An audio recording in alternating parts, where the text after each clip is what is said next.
Assalamualaikum adik-adik, berjumpa lagi kita dengan Kak Rita pada video part 2 statistik. Part 1 kemarin kita bertemu tentang ukuran pemusatan data yaitu menghitung mean, median, dan modus. Kali ini kita berjumpa untuk membahas tentang penyebaran data. Ada 3 pertanyaan yang ingin kakak tanyakan ke adik-adik dan tolong dijawab ya. Silakan dijawab di linknya. Apa yang kalian pahami tentang penyebaran data? Itu yang pertama. Yang kedua, mengapa dua kelompok dengan nilai rata-rata yang sama bisa memiliki kemampuan yang berbeda? Yang ketiga, bagaimana cara kita mengetahui seberapa besar sebaran suatu data?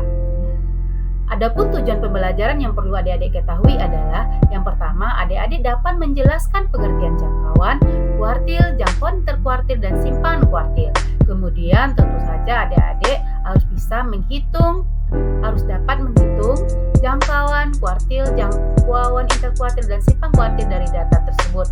Kemudian adik-adik dapat menyelesaikan permasalahan yang berkaitan dengan ukuran penyebaran data dalam kehidupan sehari-hari. Yuk kita kenali masing-masingnya.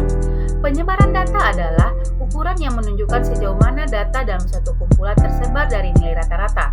Semakin besar penyebaran data, semakin beragam nilai dalam data tersebut. Adapun fungsi penyebaran data adalah 1. Mengetahui variasi dalam suatu kumpulan data. Yang kedua, membantu dalam pengambilan keputusan berdasarkan data.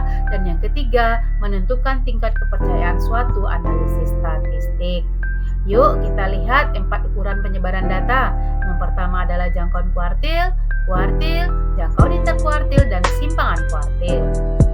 Nah adik-adik, kita lihat apa itu jangkauan? Jangkauan adalah selisih antara nilai maksimum dan minimum dalam kumpulan data yang dihitung dengan rumus R sama dengan X max kurang X min. Sebagai contoh, jika nilai tertinggi dalam data adalah 90 dan nilai terendahnya adalah 50, maka jangkauan data tersebut adalah 90 kurang 50 sama dengan 40. Dan mudah sekali ya. Lanjut kita lihat kuartil.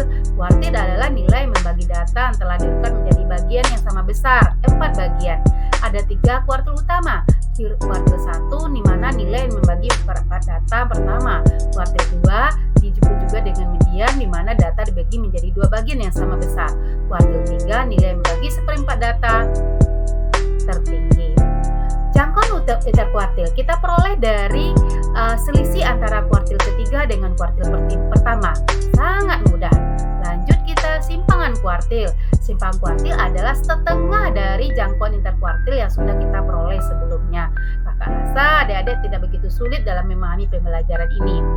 Nah, tugas adik-adik nanti adalah silakan cari contoh-contoh kasus dalam kehidupan sehari-hari dan hitunglah jangkauan kuartil, jangkauan interkuartil, dan simpang kuartilnya.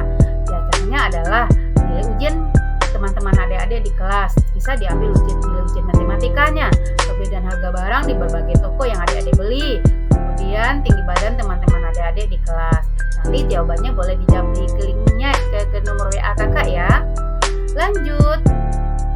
Kesimpulan dari apa yang disampaikan hari ini adalah pada part 2 ini adalah bahwa penyebaran data menggambarkan variasi suatu kumpulan data.